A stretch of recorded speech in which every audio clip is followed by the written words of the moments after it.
Phoenix is Transcending. Tuesday, July 20th. Hi, my name's Nick Brooks. And I'm Mike. And this is the second episode we are doing today. This is a little out of the ordinary, but we just got back from lunch.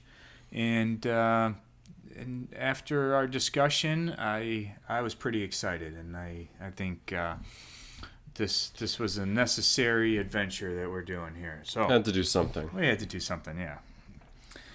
So what if this is on top of my list of theory-crafted ideas? And I've presented this theory to Mike a couple times. I brought it up again today at lunch, and we took it apart and did some calculations. The only thing keeping me from fully embracing this theory, even though it has felt so spot on, has been the numbers. It seemed unbelievable, but with some napkin math, the numbers are well within the realm of possibility. So, my theory is that there are many covens of witches all around this area, possibly all around the country, maybe all around the world. I know all around this area. And one witch from each of these covens, after their meeting's done, they go to another meeting of a higher up coven, basically working their way up the hierarchy of witches. And, well, a little bit of napkin math, and the numbers don't lie. Let's see. All right. So, to model this, exponential growth lies at the heart of this. If we take a group of 3, we can see that if there's just one layer, there's only one witch. After 2 layers, there's 3. And then we have 7 and more and more and more. It gets out of hand very quickly. This is one node for a group of 3. Now, imagine a coven, a group of 12. This is one node for them. This theory is called the nested coven because of that. And the math describing it is kind of terrifying. For the total witches inside of any of these covens, we have it being equal to 11 times the number of layers, each of these layers in this nested coven, minus 1. Running through some quick numbers, we have a coven consisting of 3 layers. It can hold just over 1,300 witches. One of 5 layers can hold 161,000 witches. One of 7 layers can hold 19.5 million witches. Wow.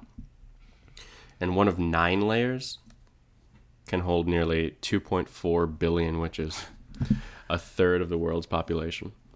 Let's hope that is not the case, but whatever is going on, it involves a good deal of witches. That much I do know. I have come to realize that in my ordeal here, with the whole reason that we're here talking about this is my experience. That just is it's supernatural. It's scary. It shook me to my core, and I've spent the last year trying to figure out what the heck is going on. I think it relates to COVID, and that's mainly why we're doing this.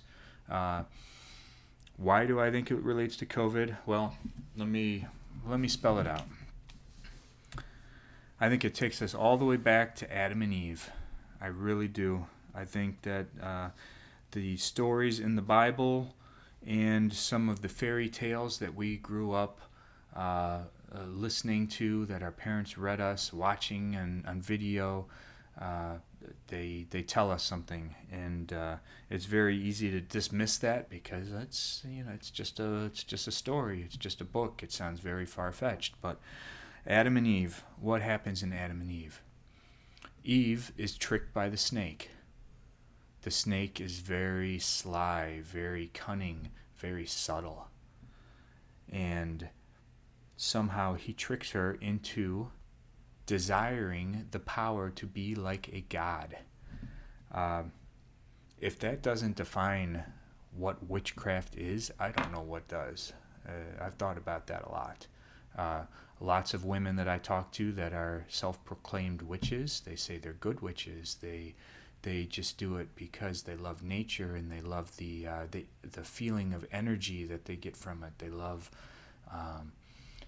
being in tune, being in touch with nature. Well, nature can be also described as Mother Nature, and Mother Nature sometimes is pretty wicked. And I believe that women are being tricked into desiring the power to be like a god, and then once that happens, and why wouldn't they talk to other women, and oh my gosh, you've got to experience this. It feels so good. I feel so in touch with nature. I feel so much calmer, so much stronger, so much you fill in the blank. So it goes woman to woman to woman to woman, just like Mike described here. The numbers get out of hand very fast, and those are some crazy, scary numbers right there. It's simple math. It really is. And if we get back to the story of Adam and Eve, what happens?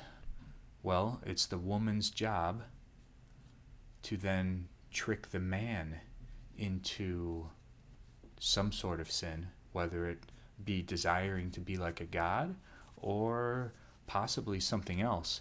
I can relate it to my story briefly. I was being tricked into sexual immorality, something that I had not asked for, something that I had told my ex-girlfriend I was not into, and she had agreed and told me many times, that's nothing I want either, babe.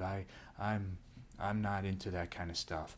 But at the same time, she was trying to slowly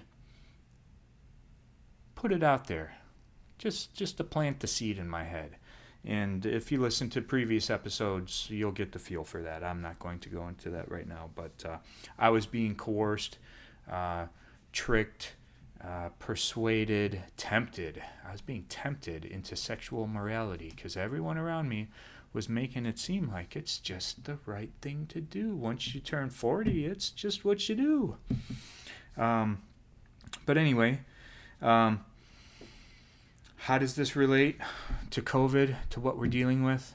Well, through lots of theory crafting, lots of time spent, I feel it relates to women having an agreeable personality.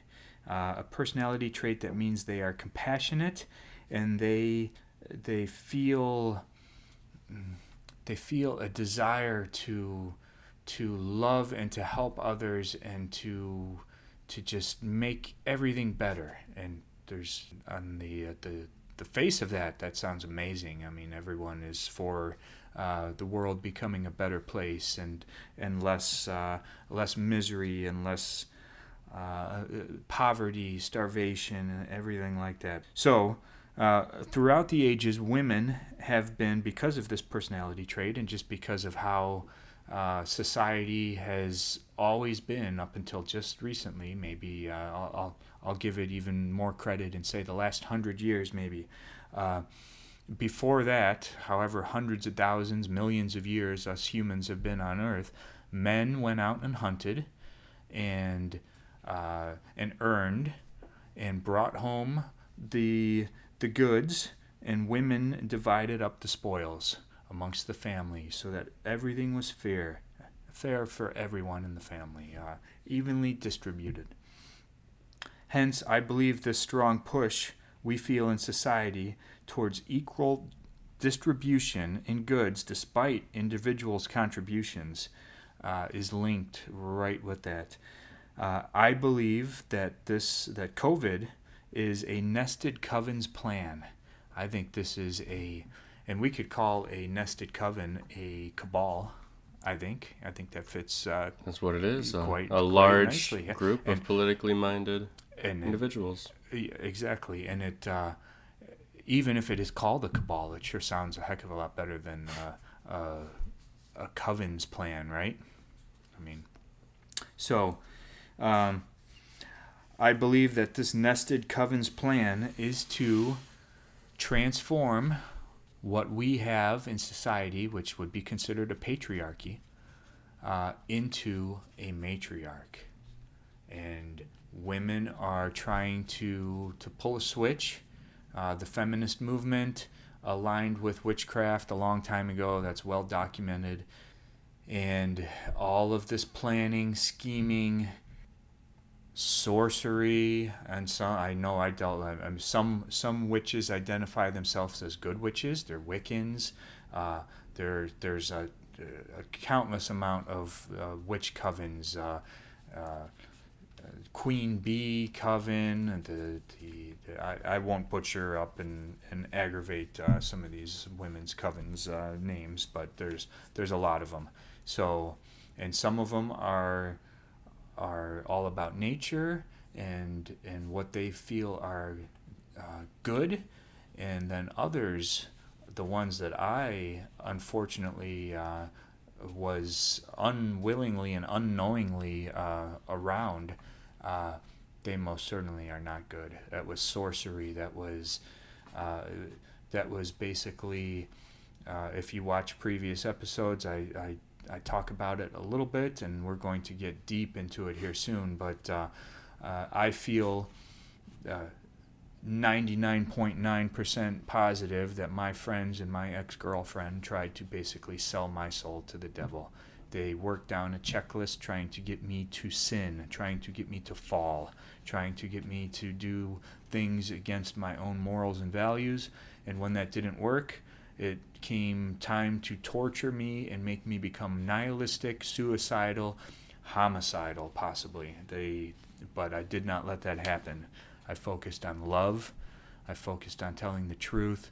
I focused on forgiving my friends and my ex for whatever they've done, because I don't believe it's a willing choice. I believe that once you fall, once you slip up, I believe there is some sort of possession, some sort of demonic possession that takes a hold of you, and you are basically a marionette, just being used as an avatar for something evil.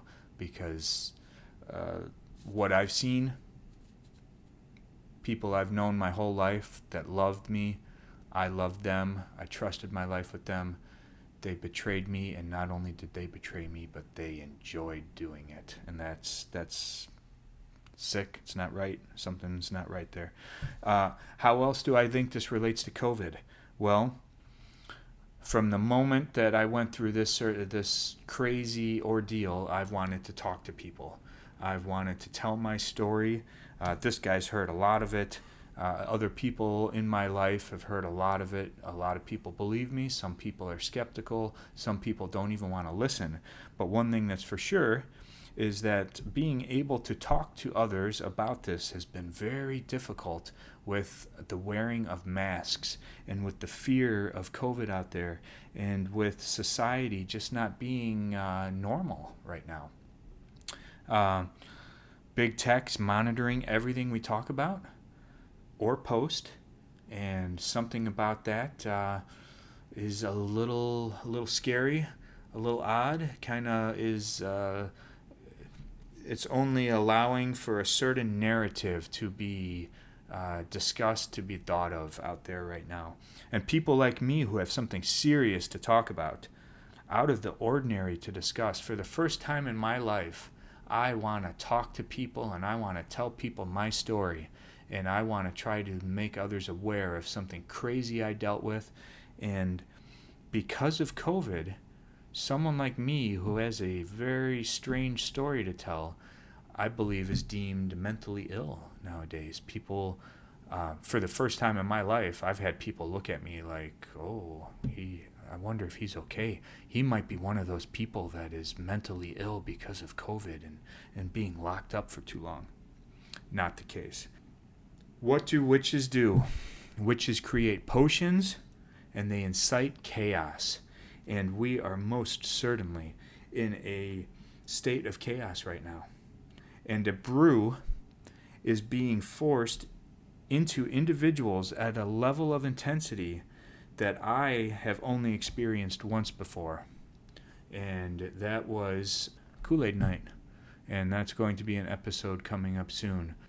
Full-on coercion, a planned attack to get me to take drugs that I believe would have allowed for some sort of either possession or mind control. I have no clue. It was cult-like activity, evil to the core. That's all I know.